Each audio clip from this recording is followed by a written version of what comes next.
बिस्मिल्लाहिर्रहमानिर्रहीम। मैं हूँ आपकी टीचर साइमन आस। हम आज जो टॉपिक डिस्कस करेंगे उसका टाइटल है सिग्निफिकेंट्स डिजिट्स। स्टूडेंट, सिग्निफिकेंट्स डिजिट्स के बारे में मैं आपको बताऊंगी कि पॉइंट के बाद हम कितने डिजिट्स को काउंट कर सकते हैं या इनके रूल्स क्या हैं, ये किस मुताबिक इनके करैक्टरिस्टिक क्या हैं, हम इनको किस तरह डिस्कस करेंगे। फर्स्ट मैं आपको बताती हूँ कि जो significants digits in a number are those represent accurate and meaningful information. जो हमारे पास सिग्निफिकेंट्स डिजिट्स होते हैं वो हमारे पास एक्यूरेट एंड मीनिंगफुल इंफॉर्मेशन देते हैं। द नंबर अगर मैं ले रही हूँ 35 representing a continuous variable has 2 significants digits. मैंने आपको पहले बताया इसमें थोड़ा सा कि जो सिग्निफिकेंट्स डिजिट्स होते हैं वो आपको एक्यूरेट एंड मीनिंगफुल इंफॉर्मेशन देते हैं। वो आपको क्या दे रहे होते हैं? एक्यूरेट एंड मीनिंगफुल इंफॉर्मेशन आपके पास आ रही होती है। फॉर एग्जाम्पल अगर मैं ले रही हूँ द पॉइंट 35, तो इस 35 में हमारे पास कितने हैं? 2 सिग्निफिकेंट्स डिजिट्स हैं। अब मैं इनके रूल्स आपको साथ साथ बताती जाऊँगी। इसमें कितने हैं? 2 सिग्निफिकेंट्स डिजिट्स आ रहे हैं 35। तो सिग्निफिकेंट्स डिजिट्स को मेन यूज़ करने का मकसद ही यही है कि ये हमें बहुत ज़्यादा एक्यूरेट और मीनिंगफुल रिजल्ट देते हैं, क्योंकि इससे पिछले टॉपिक में हमने एरर्स ऑफ मेजरमेंट पढ़ा था और उसमें भी हमने यही पढ़ रहे थे कि अगर एक स्टूडेंट्स की अगर हम वेट 60 काउंट कर रहे हैं तो हो सकता है वो 60 हो ही ना, वो या तो 59.5 हो या 60.5 हो। तो वो जो डिफरेंस होते हैं ना वो सिग्निफिकेंट्स डिजिट्स के ज़रिए है बहुत अच्छी तरह एक्यूरेट और मीनिंगफुल जो है वो हम कंक्लूड कर सकते हैं। अब इसका जो पहला पॉइंट है, हम कहते हैं कि 0 are सिग्निफिकेंट्स if they follow a decimal point and conclude a number. For example, the measurement 2.500 has 4 significant digits. हमारा पहला रूल्स जो है वो हम कहते हैं कि अगर हमारे पास रिजल्ट है 2.500, अगर हमारे पास 0 यहाँ आ रहे हैं विद सिग्निफिकेंट लास्ट में, तो इसमें हम कहते हैं कि हमारे पास कितने सिग्निफिकेंट डिजिट्स हैं। हम इसको कंक्लूड करें कि हमारे पास 4 सिग्निफिकेंट्स डिजिट्स हैं। कितनी हैं? 4। 1 2 3 4। तो ये हमारे पास पहला रूल आ जाता है। सेकंड में अगर हम कहते हैं कि 0 are non significants when they follow a decimal point but commence a number. For example the measurement, अगर हम कहते हैं कि सिग्निफिकेंट डिजिट में 0.04 आ जाता है, या हम सेकेंड एग्जाम्पल ले लेते हैं कि 0.00237, तो अब हम इसमें क्या कहते हैं कि कितने सिग्निफिकेंट डिजिट हैं? यहाँ जो 0 थे वो इस लास्ट में आ रहे थे इस पॉइंट से पहले, तो इसको हम कहते हैं कि 4 सिग्निफिकेंट डिजिट्स है जिनमें हम 0 इंक्लूड कर रहे थे। बट यहाँ अगर ये इस साइड पे पहले आ जाते हैं, राइट साइड पे अगर लेफ्ट साइड पे आ रहे हैं, तो इसमें हम कहते हैं कि इसमें सिर्फ 1 सिग्निफिकेंट डिजिट्स है और इसमें 3 सिग्निफिकेंट्स। तो ये रूल भी है एक तरह का कि पहले में फर्स्ट सिग्निफिकेंट्स डिजिट्स है और सेकंड में हमारे पास कितने हैं? 3 सिग्निफिकेंट्स डिजिट्स हैं। देन नेक्स्ट हम थर्ड में कहते हैं कि zeros are always significants when occur with a series of significants. कि अगर हम कहते हैं कि 0 मिड में ले रहे हैं, फॉर एग्जांपल अगर मैं ले रही हूँ 20.3, ठीक है, 20.3 ले रही हूँ, और अगर मैं ले रही हूँ कि 1.001, तो फिर हमारे पास क्या होगा कि इसके सिग्निफिकेंट्स डिजिट्स जो हैं वो भी 3 सिग्निफिकेंट्स डिजिट्स हैं, और इसमें कितने हैं? 1 2 3 4। तो इसमें क्या है? 4 सिग्निफिकेंट्स डिजिट्स इंक्लूड हो रहे हैं। अगेन मैं आपको बता रही हूँ कि सिग्निफिकेंट्स डिजिट्स में हम किस चीज़ को इंक्लूड करें। अगर ये एक तो एक्यूरेट और मीनिंगफुल हमें इंफॉर्मेशन देता है। फॉर एग्जांपल अगर मैंने 35 ली है तो इसमें मेरे पास कितने सिग्निफिकेंट्स डिजिट्स हैं? 3 और 5, 2 सिग्निफिकेंट्स डिजिट्स हैं।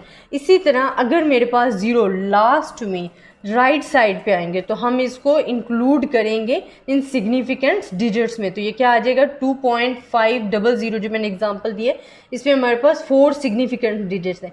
अगर यही 0 मेरे पास राइट साइड पे नहीं आ रहे बल्कि लेफ़्ट साइड पे आ रहे हैं और विद डेसिमल पॉइंट के बाद आ रहे हैं, तो इसको हम सिग्निफिकेंट डिजिट्स में काउंट नहीं करेंगे। जिस तरह कि मैंने आपको एग्जांपल दी कि 0.04, तो इसमें सिर्फ हमारे पास 1 सिग्निफिकेंट डिजिट्स है, और अगर इधर आ रहा है कि 0.000, 237, तो इसमें हमारे पास 3 सिग्निफिकेंट्स डिजिट्स हैं। अगर यही ज़ीरो आपके पास मिड में आ रहा है, वो बेशक पॉइंट से पहले हो या पॉइंट के बाद हो, तो वो आपका जो है सिग्निफिकेंट्स डिजिट्स में इंक्लूड हो रहा है। जिस तरह 20.3 जो है वो 3 सिग्निफिकेंट्स डिजिट रखता है, 1.001 जो है वो 4 सिग्निफिकेंट्स डिजिट्स रखता है।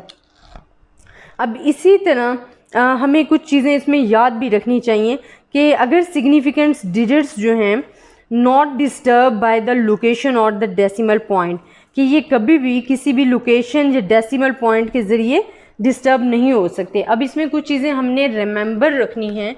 रिमेंबर हमने क्या रखनी है? सबसे पहले अगर मैं डेसिमल पॉइंट की जगह चेंज कर देती हूँ सिग्निफिकेंट्स में और लोकेशन चेंज कर देती हूँ तो सिग्निफिकेंट डिजिट्स कभी भी डिस्टर्ब नहीं होंगे। फॉर एग्ज़ाम्पल अगर मैं ले लेती हूँ एग्ज़ाम्पल जो है कि मैं ले रही हूँ 269 है, फिर मैं लेती हूँ 26.9 है, फिर लेती हूँ 2.69 है, या मैं ले रही हूँ 0.000269 है, तो इनमें सिग्निफिकेंट डिजिट्स क्या हैं? इसमें भी 3 सिग्निफिकेंट डिजिट्स हैं, इसमें भी 3 सिग्निफिकेंट डिजिट्स हैं, और इसमें भी 3 सिग्निफिकेंट डिजिट्स हैं। और इस प्रॉपर्टी सेकंड वाली प्रॉपर्टी को देखते हुए इसमें भी हमारे पास 3 सिग्निफिकेंट डिजिट्स हैं। तो ये जितने भी नंबर हैं अगर इनका डेसिमल पॉइंट चेंज कर दो या लोकेशन चेंज कर दो तो ये कभी भी सिग्निफिकेंट डिजिट्स नंबर जो हैं वो अपनी जगह नहीं करते और इस पर इफेक्ट नहीं पड़ता है। देन हम कहते हैं in case of discrete data which are generated by process of counting, the number of significant digits is considered indefinite because the level of accuracy cannot be improved. For example, the number 15700 has the indefinite significance digits. ये discrete data के बारे में बताया गया। discrete और continuous data को हम explain पहले कर चुके हैं कि discrete data क्या हमारे पास होता है जिसमें हमारे पास फिनाइट नंबर होते हैं, इनफिनाइट नंबर नहीं होते, और कॉन्टीन्यूस डेटा हमारे पास क्या होता है जिसमें इनफिनाइट नंबर होते हैं। देन द नेक्स्ट रूल्स हमारे पास क्या है कि the rules regarding the determination of number of significant digits are applicable to continuous variables. ये जो रूल्स हैं जिनको सिग्निफिकेंट डिजिट्स के लिए हम यूज़ कर रहे हैं ये हमेशा एप्लीकेबल होंगे आपके पास कॉन्टीन्यूस वेरिएबल्स। और कॉन्टीन्यूस वेरिएबल्स क्या होते हैं कि जिनमें कोई गैप नहीं होता है, वो तमाम पॉइंट को साथ कवर करते हुए चलते हैं। तो उसको जिस तरह मैंने एग्जांपल दी थी आपको टेम्परेचर की, तो वेट की, ये जो हमारे पास होते हैं ये कॉन्टीन्यूस वेरिएबल्स को लेते हुए चलते हैं। राउंडिंग ऑफ अ नंबर, फिर हम राउंडिंग ऑफ नंबर अगर हम करते हैं तो उसके लिए भी हमारे पास कुछ रूल्स हैं जो कि 3 रूल्स हैं। राउंडिंग ऑफ नंबर, अब राउंडिंग ऑफ नंबर क्या होता है, क्योंकि हम ले सिग्निफिकेंट्स डिजिट्स रहे हैं तो इसमें हमारे पास 3 प्रॉपर्टीज़ होंगी राउंडिंग ऑफ नंबर के लिए भी। फर्स्ट अगर हम कहते हैं कि हमारे पास the last significant digits is increased by 1 if the first digit of reminder to be dropped is more than 5 or 5 followed by digits not all which is 0 the numbers 2। अब मैं आपको इसको एग्जांपल से समझाती हूँ कि अगर हमारे पास 2.1414501 नंबर है और सेकंड में नंबर ले लेती हूँ कि 5.3771, ये एग्जांपल मैं ले रही हूँ। फर्स्ट आप राउंडिंग ऑफ नंबर में आपके पास फर्स्ट रूल भी बता रही हूँ विद एग्जांपल समझा रही हूँ कि अगर हमारे पास जो डिजिट है वो क्या हो, 5 हो या 5 से ज़्यादा हो, ठीक है, और जो हमारे पास सेकंड नंबर हो वो 5 से लेस हो, तो जो हमारे पास अगर 5 है उसके बाद या 5 से ज़्यादा नंबर है तो उस नंबर को हम इसमें ऐड करके बाकी सबको ख़त्म कर देते हैं। जिस तरह अभी हमारे पास क्या था 2.145001 था। अब मैं इस सब को ख़त्म कर देती हूँ, ये जो 5 है इसको रिमूव करके इसमें ऐड कर रही हूँ तो मेरे पास क्या आ जाएगा 2.15, बस एक्यूरेट आंसर सिग्निफिकेंट डिजिट्स में आ जाएगा। अब इसी तरह जो मेरे पास 3 है, 3 क्या है कि ग्रेटर देन 5 है ना, 7 ग्रेटर देन 5 है, तो इन सब को हम कटिंग करके जो नेक्स्ट है वो इसमें ऐड कर लेंगे तो हमारे पास क्या आ जाएगा 5.4 जो है वो एक्यूरेट एंड मीनिंगफुल इंफॉर्मेशन जो है वो हमारे पास आ जाएगी। तो वो यही कह रहे हैं the last significant digits is increased by 1, जो लास्ट सिग्निफिकेंस डिजिट्स है उसको हम एक नंबर इंक्रीज कर देते हैं if the first digit of the remainder to be dropped is more than 5 और 5 फॉलो बाय डिजिट्स। अगर हमारे पास लास्ट नंबर 5 है या 5 से ज़्यादा है और सिग्निफिकेंट डिजिट्स को हम ड्रॉप करके नेक्स्ट जो है उसमें 1 ऐड करके और सिग्निफिकेंट्स एक प्रॉपर आंसर एक्यूरेट जो है मीनिंगफुल इन्फॉर्मेशन ले आते हैं। जिस तरह मैंने आपको एग्जांपल दी 2.145001, तो मैंने क्योंकि 4 लेस देन 5 है और 5 या 5 से मोर कोई भी रकम हो तो पिछली रकम को हम ड्रॉप करके वो जो 1 है उसमें नेक्स्ट में इंक्लूड कर देते हैं। फॉर एग्जांपल यहाँ आ जाएगा 2.15 और यहाँ क्या आ जाएगा 5.4, बाकी रकम जो है ड्रॉप हो गई, ये हमारे पास सिग्निफिकेंस डिजिट्स का जो है एक्यूरेट आंसर आ जाता है। इसी तरह सेकंड प्रॉपर्टी हम क्या कह सकते हैं, the last significant digits remain unaltered if the first digit of the remainder to be dropped out is the 4 और लेस द नंबर। अगर यहाँ तो हमने पढ़ा कि अगर हमारे पास जो नंबर है वो 5 है या मोर देन 5 है तो फिर हम जो है 1 नंबर ऐड करके बाकी सबको ड्रॉप कर देते हैं। लेकिन अगर हमारे पास जो नंबर है हम कह सकते हैं 2.15412 जो हम इधर ले लेते हैं नंबर 7.3627, तो इसमें हमारे पास नंबर क्या आएगा अब हमारे पास है 2.15 है, नेक्स्ट जो नंबर है वो लेस देन 5 है। जब लेस देन 5 है तो उसको हम वैसे ही ड्रॉप कर देंगे लेकिन हम नेक्स्ट डिजिट में 1 ऐड नहीं करेंगे, तो हमारा क्या आंसर क्या आ जाएगा 2.15। ये रूल है कि अगर जो हमारे पास नंबर है वो 5 से लेस है तो फिर हम वैसे ही ड्रॉप कर देंगे, नेक्स्ट डिजिट में हम नंबर ऐड नहीं करेंगे। इसी तरह अगर हमारे पास आ रहा है 7.362, अब देखें 36 के बाद जो नेक्स्ट डिजिट है वो लेस देन 5 है, क्योंकि 2 लेस देन 5 है तो इस वजह से हम इसको ऐड नहीं कर सकते, इसको वैसे ही ड्रॉप कर देंगे और हमारे पास जो एग्जैक्ट आंसर आ जाएगा वो 7.36 आ जाएगा। तो ये हमारे पास सेकंड रूल है। थर्ड रूल इस हिसाब से बहुत ज़्यादा इम्पॉर्टेंट है कि हम डिजिट्स को ड्रॉप करते हैं एग्जैक्टली 5 पे लेकिन उसमें हम ऑड और इवन की वैल्यू लेते हैं। अगर हम कहते हैं कि हमारे पास जो नंबर है वो इवन है और ऑड, इसके मैं आपको बता देती हूँ। फॉर एग्जांपल अगर हम एग्जांपल के हिसाब से ले रहे हैं 4.535 और सेकंड वैल्यू ले रहे हैं 2.745, तो अब हम इसको किस तरह से डिवाइड करेंगे वो आपने देखना है। अब इसमें मेन डिफरेंस हमने थर्ड प्रॉपर्टी में क्या देखना है कि उस नंबर के बाद हमने इवन जो ऑड देखना है, इवन या ऑड। इवन क्या है, अगर हमारे पास ताक अदद हैं, फॉर एग्जांपल 1, 3, 5, 7 है, 9 है, तो ये हमारे पास ऑड नंबर है। अगर हमारे पास ऑड नंबर है तो फिर हम नेक्स्ट में क्या करेंगे, ऐड करेंगे, नेक्स्ट में हमारे पास ऐड करेंगे, क्योंकि लास्ट नंबर हमारे पास यहाँ भी 5 है और यहाँ भी 5 है। फर्स्ट रूल के मुताबिक हम कहते हैं कि अगर हमारे पास 5 या मोर देन 5 है तो हम 1 ऐड करके अगली जो पिछली बाकी रकम होती है उसको ड्रॉप आउट कर देते हैं। अब अगर आपके पास यहाँ ऑड नंबर है तो आप और नेक्स्ट 5 है तो आप इसमें एक नंबर ऐड करोगे तो हमारे पास आंसर क्या आ जाएगा 4.54 आ जाएगा और बाकी जो 5 है उसको आप ड्रॉप कर दोगे।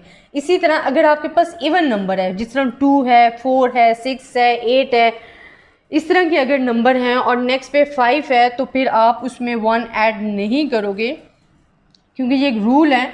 तो फिर आपके पास रकम क्या आ जाएगी सिग्निफिकेंट डिजिट्स में 2.74 आपके पास टोटल रिजल्ट आ जाएगा। तो ये जो हमारे पास 3 राउंडिंग ऑफ नंबर्स के एक प्रॉपर्टीज़ थी, करैक्टरिस्टिक्स थे, वो भी हमने डिस्क्राइब कर दिए। मैं अगेन आपको बता रही हूँ, एक तो हमने सिग्निफिकेंस डिजिट्स को हमने पढ़ा कि ये एक्यूरेट और मीनिंगफुल रिजल्ट देता है। फिर हमारे पास रिमेंबर्स कुछ चीज़ आई, उनमें हमने मेन चीज़ क्या देखी थी कि एक तो डिस्क्रीट और कॉन्टीन्यूस रैंडम वेरिएबल्स या डेटा के बारे में एक्सप्लेन किया था। फिर अगर हम डेसिमल पॉइंट को चेंज कर देते हैं या उनकी लोकेशन चेंज कर देते हैं तो सिग्निफिकेंस डिजिट्स पे उसका कोई असर नहीं होता।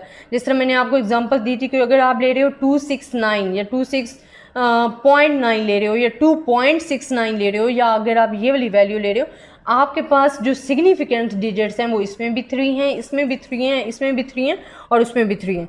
देन राउंडिंग ऑफ नंबर्स के जो मैंने आपको 3 बताए हैं, करेक्टरिस्टिक्स बताए हैं, उसमें पहला करेक्टरिस्टिक मैंने आपको क्या बताया कि अगर नंबर 5 या 5 से ज़्यादा है, अगर नंबर 5 या 5 से ज़्यादा है तो हम 1 जो है वो नेक्स्ट वैल्यू में ऐड करके बाकी सबको ड्रॉप कर देते हैं। जिस तरह मैंने आपको एग्जांपल दी कि 2.145001 है, अब जो 5 है इसको हमने ड्रॉप करके इसमें ऐड किया तो हमारे पास क्या आ गया, 2.15 आ गया। इसी तरह हमने इसको भी ड्रॉप करके किया क्योंकि मोर देन 5 थी तो 5.4 आ गया सिग्निफिकेंट डिजिट। सेकंड में अगर हमने कहा था कि ये तो हो गया कि मोर देन 5 और मोर देन 5 में हम ऐड कर देते हैं। अगर हमारे पास लेस देन 5 हो तो फिर हमारे पास कैटेगरी क्या आ जाती है कि फिर हम वैसे ही ड्रॉप कर देते हैं, ऐड कुछ भी नहीं करते हैं। जिस तरह 4 अब लेस देन 5 था, इसको हमने वैसे ही ड्रॉप कर दिया और हमारे पास आंसर क्या आ गया, 2.15। इसी तरह यहाँ हमारे पास 2 था, क्योंकि 2 जो है वो भी लेस देन 5 है, इसको हमने ड्रॉप कर दिया और हमारे पास सिग्निफिकेंट डिजिट्स जो है राउंडिंग ऑफ नंबर उसमें क्या आ गया, 7.36 आ गया। जो लास्ट वाला था राउंडिंग ऑफ नंबर्स में वो बहुत मेन, क्योंकि उसमें 2 डिफरेंस आ जाते हैं। एक तो आपके पास आ जाता है ऑड में आ जाते हैं नंबर, एक इवन में आ जाते हैं। अगर आपके पास नंबर ऑड में है और 5, क्योंकि हम कहते थे 5 होगा तो आपने एक डिजिट जो है ऐड करके बाकी सबको ड्रॉप आउट कर देना। अब यहाँ हमारे पास अगर हमारे पास ऑड नंबर्स हैं तो हमने इसमें एक ऐड कर लेना है और हमारे पास जो राउंडिंग ऑफ नंबर्स में आंसर आना है वो क्या आ जाएगा, 4.54 आ जाएगा। इसी तरह अगर नंबर इवन है तो फिर आप ऐड नहीं करोगे, फिर आप 5 को वैसे ही ड्रॉप कर दोगे और आपके पास आंसर जो आ जाएगा वो 2.74 आ जाएगा। स्टूडेंट ये आज हमारा टॉपिक था सिग्निफिकेंस डिजिट्स। कल इंशाल्लाह हम कलेक्शन ऑफ डेटा के बारे में पढ़ेंगे और प्राइमरी और सेकेंडरी डेटा को भी ब्रीफली एक्सप्लेन करेंगे। आप मुझे कमेंट्स ज़रूर देना, अगर कोई प्रॉब्लम होती है उसके बारे में भी बताना। इंशाल्लाह आपको मेरा टॉपिक पसंद आया होगा। नेक्स्ट टॉपिक के लिए इंशाल्लाह कल डिस्कस करेंगे। अल्लाह हाफ़िज़।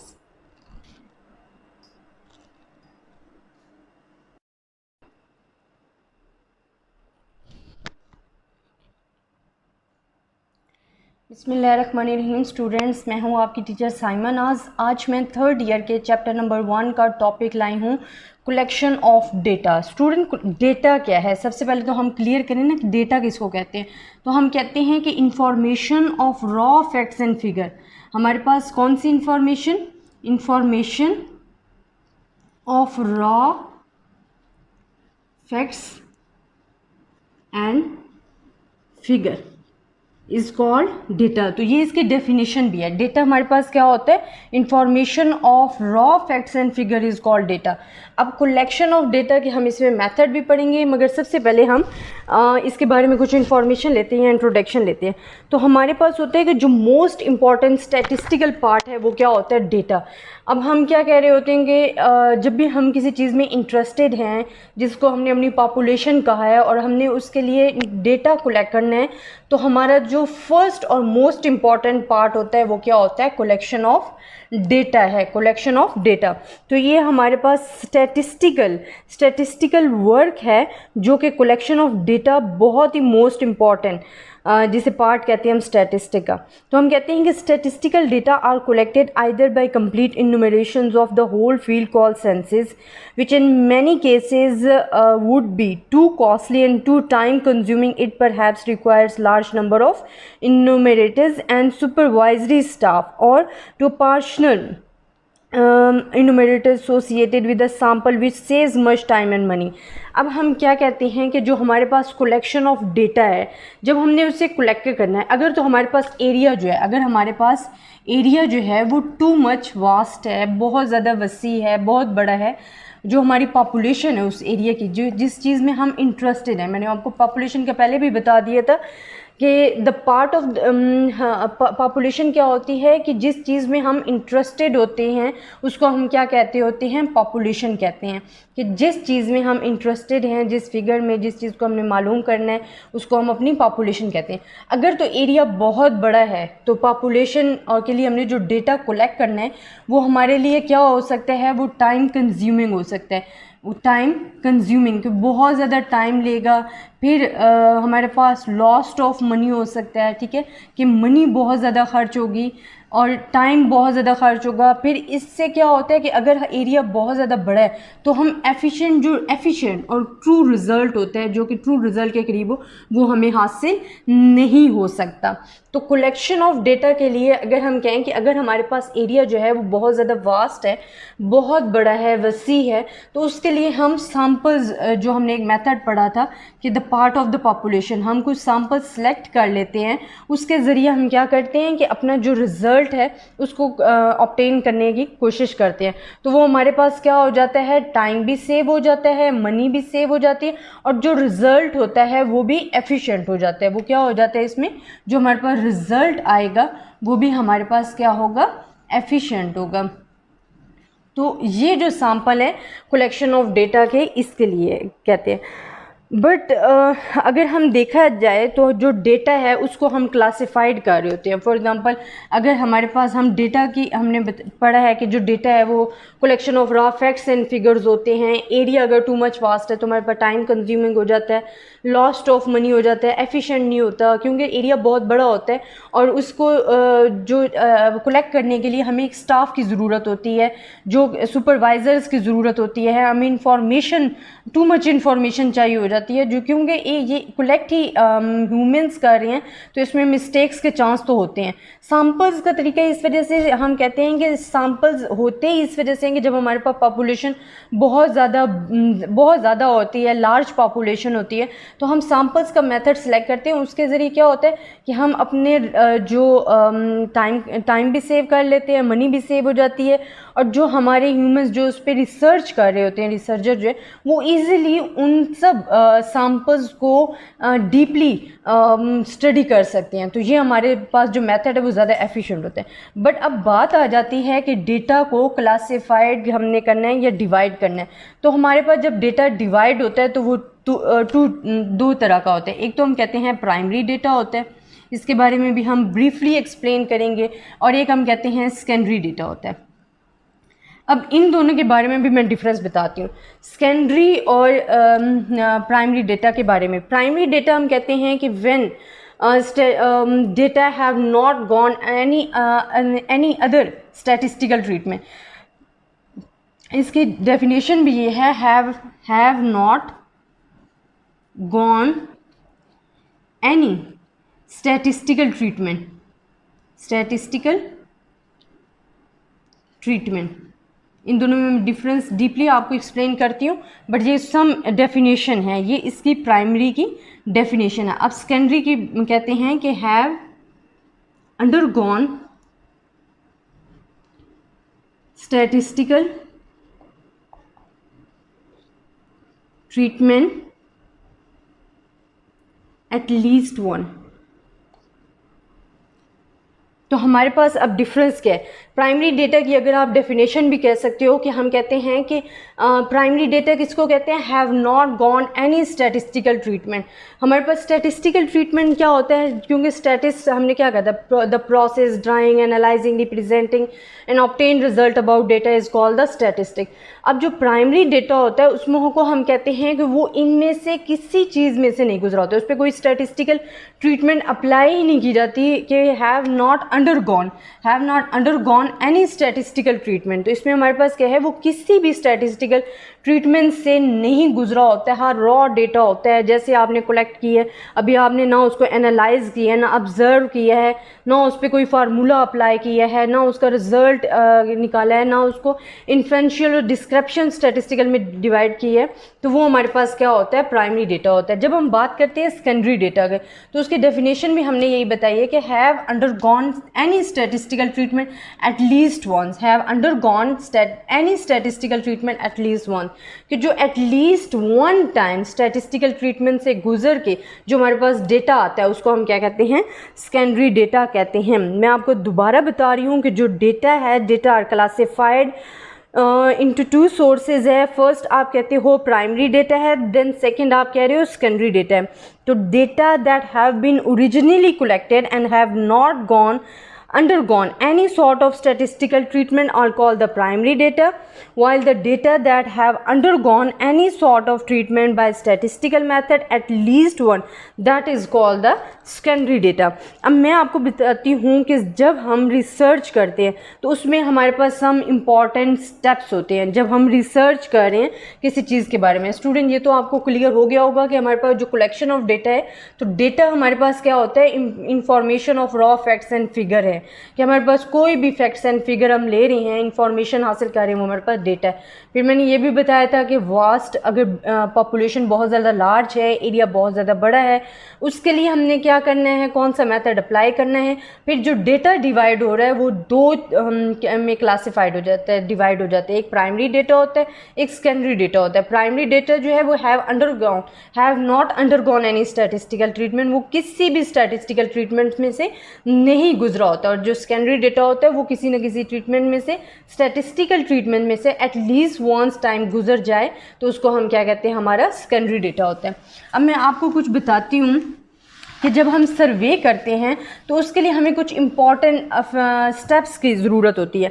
जब आप एक सर्वे कर रहे हो, रिसर्च कर रहे हो, आप कह सकते हो कि सर्वे रिसर्च है. ये हमारे पास क्या है, सर्वे रिसर्च है. तो उसमें आपको किन स्टेप्स की ज़रूरत पड़ती है, आपने इम्पॉर्टेंट स्टेप्स को फॉलो करना होता है. स्टूडेंट, पहले तो आपको क्या पता होना चाहिए, to define the objective of the survey. पहले हमें क्या पता होना चाहिए, ऑब्जेक्टिव ऑफ सर्वे. इसका मतलब क्या है कि आप जो सर्वे कर रहे हो उसका ऑब्जेक्टिव क्या है, मकसद क्या है, आप किस लिए सर्वे करना चाह रहे हो. फॉर एग्ज़ाम्पल, अगर मैंने कहा है कि मैंने कॉलेज ऑफ स्टूडेंट्स जो हैं वो मेरी पॉपुलेशन है और मैं उस पर एक सर्वे रिसर्च कर रही हूँ कि जो मेल और फीमेल हैं उन दोनों का पार्टिसिपेंट कितना है इन स्टडी, या पेरेंट्स का कितना पार्टिसिपेशन है या कोऑपरेशन है with teachers and student.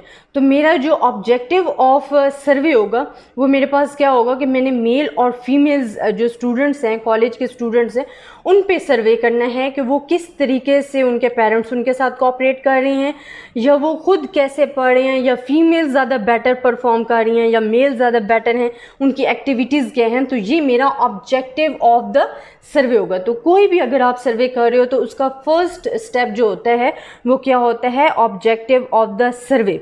Then हम सेकंड कहते हैं कि आपका वेरिएबल क्या है, आप वेरिएबल किस चीज़ को ले रहे हो, ठीक है. एंड आप कहते हो पॉपुलेशन ऑफ इंटरेस्ट क्या है, पॉपुलेशन ऑफ इंटरेस्ट. अब जो आप जो पॉपुलेशन ले रहे हो, ठीक है, वो कौन सी पॉपुलेशन है. जैसे कि मैंने आपको एग्जांपल दी कि मैं कॉलेज के स्टूडेंट्स ले रही हूँ, मेल एंड फीमेल. तो जो मेरी पॉपुलेशन ऑफ इंटरेस्ट है वो मेरे पास क्या है, कॉलेज ऑफ स्टूडेंट्स है. तो ये हमारे पास सर्वे रिसर्च का सेकेंड स्टेप है. फर्स्ट क्या था, ऑब्जेक्टिव हमें पता होना चाहिए. सेकेंड हम कहते हैं कि पॉपुलेशन ऑफ इंटरेस्ट हमें ईजिली पता होना चाहिए.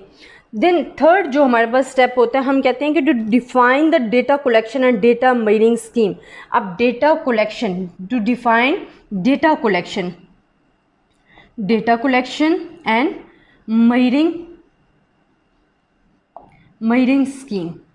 अब आपने क्या करना है स्टूडेंट, कि जो डेटा कलेक्ट कर रहे हो, ठीक है, आपने अपने डेटा के बारे में ऑब्जर्व करना है. मैंने डेटा के बारे में अभी आपको बताया है कि information of raw facts and figure, ठीक है. और डेटा को मैंने डिवाइड भी किया है, एक प्राइमरी डेटा था, एक सेकेंडरी डेटा था. प्राइमरी डेटा वो होता है that have not gone any sort of statistical treatment, और secondary data होता है have undergone any sort of statistical treatment at least one. तो हमारे पास to define the data collection, हमने data collection को define करना होता है, और उस स्कीम्स को, मेजरिंग स्कीम्स हमने डिसाइड करनी होती है कि जो हम पॉपुलेशन ले रहे हैं उसको मेजर कैसे करेंगे, उसको डिफाइन कैसे करेंगे. फिर हमारे पास जो फोर्थ एंड लास्ट स्टेप होता है उसको हम क्या कहते हैं कि to determine the appropriate descriptive and inferential data analysis technique. तो हमने फिर क्या करना होता है,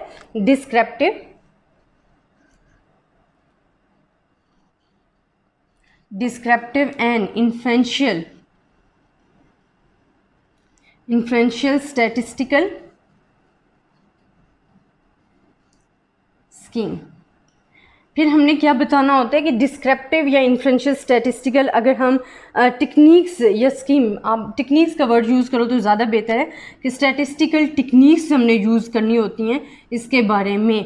अब हमारे पास क्या होता है, मैंने आपको इससे पिछले टॉपिक्स में बता चुकी हूँ डीपली कि डिस्क्रिप्टिव स्टैटिस्टिक क्या होता है और इन्फ्रेंशियल स्टैटिस्टिक। अब इन दो टेक्निक्स पे से ये आपके डेटा पे डिपेंड करता है कि आप क्या चीज़ एक्सप्लेन, क्योंकि डिस्क्रिप्टिव जो स्टैटिस्टिकल टेक्निक्स होती है वो होती ही है कि हम डेटा को समराइज़ कर रहे होते हैं, उसको एक्सप्लेन कर रहे होते हैं और ब्रीफली डिस्क्राइब्ड कर रहे होते हैं, तो वो हमारे पास क्या होता है, डिस्क्रिप्टिव स्टैटिस्टिकल है। वो हम बायोग्राफिकली करते हैं, डायाग्राम्स के ज़रिए करते हैं या फार्मूलाज अप्लाई करके करते हैं। जो इन्फ्रेंशियल स्टैटिस्टिक होते हैं उसमें हम क्या करते हैं, टेस्ट ऑफ हाइपोथेसिस करते हैं कि हम अपने पिछले क्राइटेरिया पे अपने जो नेक्स्ट परफॉर्मेंस है उसको जो एक्सप्लेन करते हैं। तो ये हमारे पास क्या आ जाता है, descriptive and inferential statistical techniques जो है हमारा 4 स्टेप्स आ जाता है। अब ये अगेन बता रही हूँ कि जो सर्वे रिसर्च होता है उसमें हमने 4 ऑब्जेक्टिव्स को अपने सामने रखना होता है। फर्स्ट हम क्या कहते हैं कि एक तो हमें ऑब्जेक्टिव ऑफ सर्वे पता हो, हमें पर्पज़ ऑफ सर्वे पता हो कि हमने हमारा पर्पज़ क्या है, एम क्या है, हम क्यों ये सर्वे कर रहे हैं।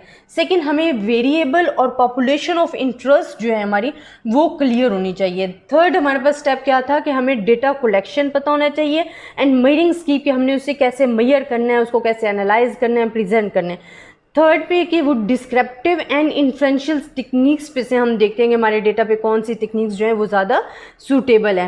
ये आई होप आपको मेरी वीडियो पसंद आई होगी।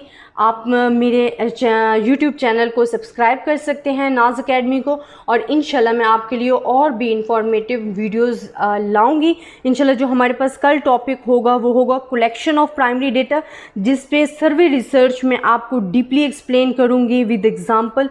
इंशाल्लाह उम्मीद है आपको मेरी वीडियो पसंद आई होगी।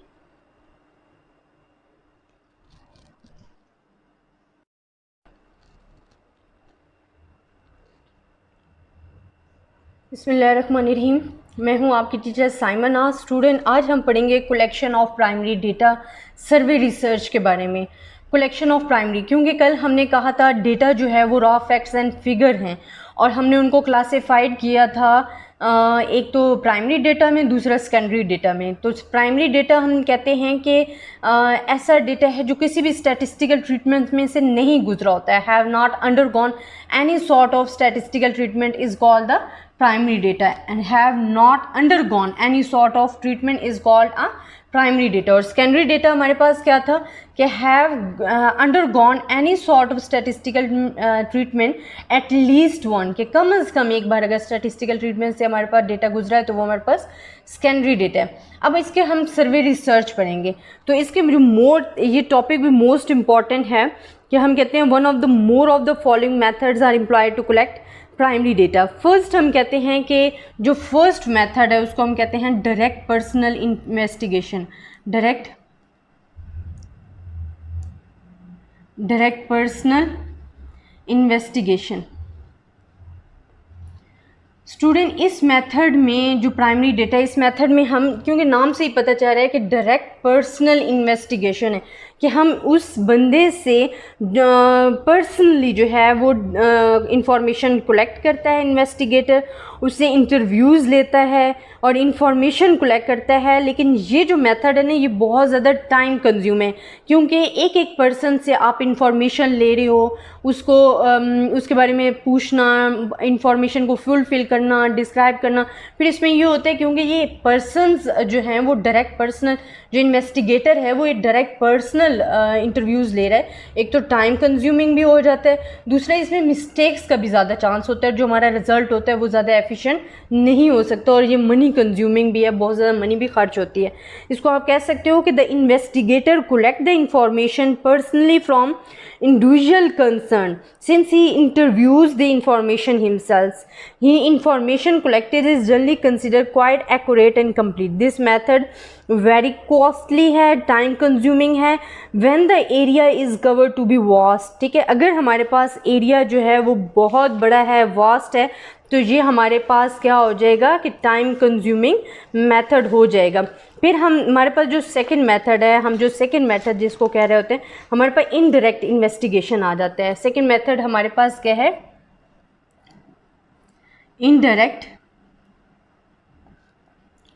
इन्वेस्टिगेशन। स्टूडेंट ये भी नाम से ही पता चल रहा है कि क्या है कि हमने डायरेक्ट इन्वेस्टिगेशन नहीं कर रहे बल्कि इनडायरेक्ट इन्वेस्टिगेशन कर रहे हैं। ये हम क्या करते हैं कि ये जो हमारा सोर्स है हम थर्ड पार्टी को इन्वॉल्व करते हैं और फिर इनडायरेक्टली जिस चीज़ के बारे में हमें इंफॉर्मेशन लेनी होती है हम उससे इंफॉर्मेशन लेते हैं। लेकिन इसमें भी क्या होता है कि आपके पास हो सकता है ये मेथड यूज़ क्यों हो सकता है कि डायरेक्ट पर्सनल अगर आप जाके किसी से पूछेंगे तो हो सकता है वो किसी रीज़न की वजह से आपको सही आंसर ना दे सके, वो सही आपको इन्फॉर्मेशन ना दे, तो आप इनडायरेक्टली इन्वेस्टिगेशन मेथड यूज़ करते हो कि किसी थर्ड पार्टी से जाके इन्वेस्टिगेटर अपने जो ऑब्जेक्टिव है उसके बारे में इंफॉर्मेशन लेता है और डेटा कलेक्ट करता है। लेकिन ये मेथड भी आप कह सकते हो कि इसमें भी क्योंकि ह्यूमंस इन्वॉल्व हो रहे हैं तो जो मिस्टेक्स है उसका चांस रहता है। अब इसको आप एक्सप्लेन कैसे करोगे कि sometimes the direct sources do not exist.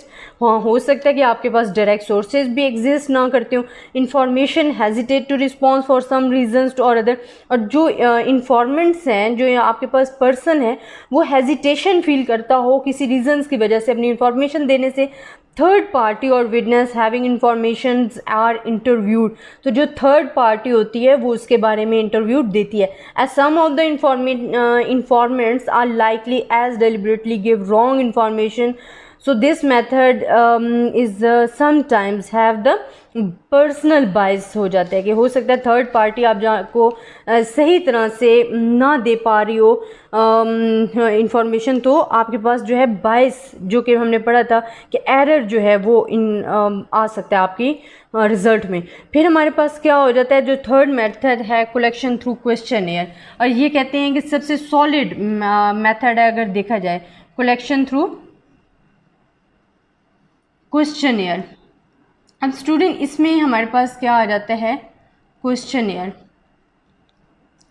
इसमें इस मेथड में हमारे पास क्या होता है कि पेपर फॉर्म होता है जिस पे मुख्तलिफ क्वेश्चंस जो हैं अपने जो हमारे पास जिस चीज़ पे हमने इन्वेस्टिगेशन करनी होती है उसके बारे में कुछ क्वेश्चन दिए होते हैं और हम वो सेंड करते हैं उन पर्सनस को जिनसे हमने इन्फॉर्मेशन कलेक्ट करनी होती है। वो इस फॉर्म को फिल करते हैं और अगेन सेंड कर देते हैं। तो वो जो मेथड होता है जिसमें हम इजीली बहुत सारी क्वेश्चन लेके उनके ज़रिए इंफॉर्मेशन हासिल कर सकते हैं, तो इसको कलेक्शन थ्रू क्वेश्चनेयर्स कहते हैं। लेकिन इसका भी एक ड्रॉबैक है कि कुछ पर्सनस ऐसे होते हैं जो कि पूरा फॉर्म फिल ही नहीं करते, आधे क्वेश्चन ही छोड़ सकते हैं। तो वो जो इन्फॉर्मेशन होती है ना वो हमारे पास सही तरीके से डेटा जो है वो कलेक्ट नहीं हो पाता, और अक्सर होता है कि उनको उस क्वेश्चन की समझ ही नहीं आती और वो रॉन्ग इन्फॉर्मेशन जो है इन्फॉर्म करते हैं, जिसकी वजह से फिर डेटा में जो है मिस्टेक्स आ सकती हैं।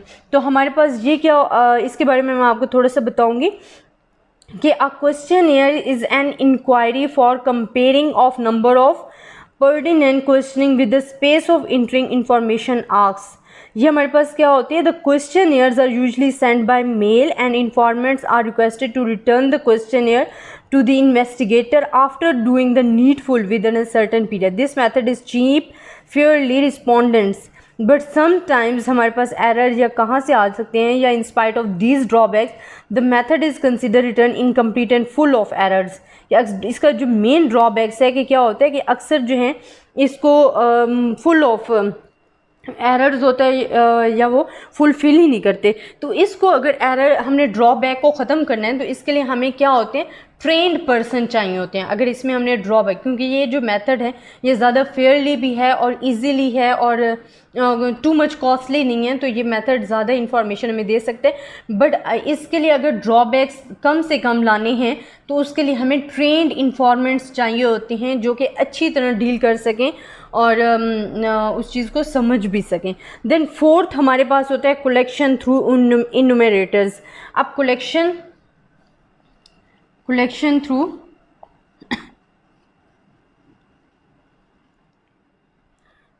अगर हम कह रहे हैं कलेक्शन थ्रू इन्यूमरेटर्स, अब इसमें क्या होता है, इसमें हमारे पास जो होते हैं ट्रेंड पर्सन होते हैं। हम कहते हैं कि under this method the information is gathered by employing train enumerators information in making the entries in the schedules and questionnaire correctly. This method gives the most reliable information if the enumerator is well trained, experienced and tactful. अब हमारे पास क्या होता है कि अगर हम कहते हैं कि हम मेथड यूज़ करें कलेक्शन थ्रू इन्यूमरेटर्स, तो इसमें जो हमारे पास इन्यूमरेटर होता है वो वेल ट्रेंड अगर हो तो हमारे पास जो इंफॉर्मेशन है वो टू मच एफिशिएंट आ सकती है, कि वो बहुत ज़्यादा अच्छी इंफॉर्मेशन हमें फ्रॉम कर सकता है अगर वो वेल ट्रेंड है। इन्यूमरेटर्स जो हमारी कलेक्शन कर रहे हैं क्वेश्चनर्स के ज़रिए, अगर वो वेल ट्रेंड है, अच्छा टेक्टफुल है, तो हम कहते हैं कि जो हमारी इंफॉर्मेशन है वो ज़्यादा एफिशिएंट हो सकती है। देन जो फिफ्थ हमारे पास होता है कलेक्शन थ्रू लोकल सोर्सेज। अब हम कहते हैं कलेक्शन थ्रू लोकल सोर्सेज। अब ये हमारे पास जो प्राइमरी डेटा का जो फिफ्थ है सर्वे रिसर्च में डेटा कलेक्ट करने का तरीका, वो है कलेक्शन थ्रू लोकल सोर्सेज। वहाँ का जो लोकल एजेंट है उसके ज़रिए हम क्या कर सकते हैं, अपना जो डेटा है वो कलेक्ट कर सकते हैं। हम कहते हैं कि in this method there is no formal collection of data. That agent or local corresponding are directly to collect and to send the required information using their own judgment as the best way of obtaining. This method is expeditious but gives only the estimates. यहाँ हमारे पास क्या आ जाते हैं कि जो हमारे पास local source agent होता है वो आपको क्वेश्चनयर्स के ज़रिए अपनी जजमेंट पे, आप दूसरे से तो वो इन्फॉर्म नहीं, वो अपनी जजमेंट पे जो है आपको क्वेश्चनयर फुलफिल करके सेंड करता है। तो ये हमारे पास क्या होता है कि उसके पास एस्टिमेट होते हैं, दैट इज़ नॉट कन्फर्म, हाँ, बट वो लोकल सोर्सेज होता है, उसको इस बारे में ज़्यादा इन्फॉर्मेशन होती है, तो that's gives the information to the investigator. Then the last six, अगर आप कहते हो कि सिक्स हमारे पास क्या है, वो होता है कंप्यूटर इंटरव्यूज़। कंप्यूटर इंटरव्यूज़ में क्या होता है कि हमारे पास फॉर्म सामने आ रहा होता है कंप्यूटर स्क्रीन्स पे और उसमें मुख्तलिफ क्वेश्चंस दिए गए होते हैं, जिन क्वेश्चंस को आप घर बैठे कंप्यूटर पे आंसर करते जाते हो और वो इन्वेस्टिगेटर्स को इंफॉर्मेशन देते जाते हो। तो एक ये तरीका है कंप्यूटर इंटरव्यूज़। तो जो हमारे पास कलेक्शन ऑफ प्राइमरी डेटा थे उसके हमारे पास 6 मेथड थे। अब मैंने आपको बता दिया कि अगर आप सर्वे रिसर्च कर रहे हो कलेक्शन ऑफ प्राइमरी डेटा के, तो आपके पास 6 रिसोर्सेज है। आपने डायरेक्ट पर्सनल इन्वेस्टिगेशन भी कर सकते हो कि फ़ेस टू फेस आप डायरेक्ट पर्सन से इंफॉर्मेशन हासिल कर सकते हो, मगर ये बहुत ज़्यादा टाइम कंज्यूमिंग है, मनी कंज्यूमिंग है, कॉस्टली है। फिर इसमें हमारे पास चांस होता है मिस्टेक का भी, क्योंकि एक तो अगर एरिया बहुत ज़्यादा वास्ट है, बड़ा है, तो ये आपको वैसे भी डिफ़िकल्टी करेगा। फिर इनडायरेक्ट इन्वेस्टिगेशन होता है, हो सकता है जो आपके पास डायरेक्ट पर्सन हो वो हेजिटेशन फील करता हो आपको किसी रीजंस की वजह से आंसर दें में, तो फिर हम मेथड यूज़ करते हैं इनडायरेक्ट इन्वेस्टिगेशन, जिसमें थर्ड पार्टी जो है वो आपको एज अ विटनेस जो है दूसरे के बारे में इन्वेस्टिगेट करती है। तो इस तरह इन्वेस्टिगेटर्स जो है वो अपनी इंफॉर्मेशन कलेक्ट करते हैं। कलेक्शन थ्रू क्वेश्चनयर्स, ये मेथड जो है बहुत ही एफिशिएंट है, इससे हमें जो अपनी इजीली इंफॉर्मेशन हासिल हो जा सकती है कि वो एक मेल के ज़रिए मुख्तलिफ क्वेश्चन होते हैं, फॉर्म होता है, उसको फुलफिल करके जो आपका इन्वेस्टिगेटर्स होता है वो आपको रिक्वेस्ट करता है कि उसको फुलफिल करके आपने दोबारा अपने इन्वेस्टिगेटर्स को जो इन्वेस्टिगेट कर रहे हैं उसको रिटर्न करना है। तो लेकिन इसमें भी ड्रॉबैक ये है कि अक्सर ये होता है कि लोग जो हैं वो फॉर्म फिल करते ही नहीं, और अगर करते भी हैं तो उनको कुछ क्वेश्चन की समझ ही नहीं आती, वो गलत इन्फॉर्मेशन दे देते हैं। लेकिन इस ड्रॉबैक को कम से कम कैसे किया जा सकता है, अगर आपके पास जो इन्यूमरेटर्स है या इन्वेस्टिगेटर्स है वो वेल ट्रेंड है, टेक्टफुल है, स्कीमफुल है, तो फिर हम इजीली इसको ड्रॉबैक को काफ़ी कम कर सकते हैं।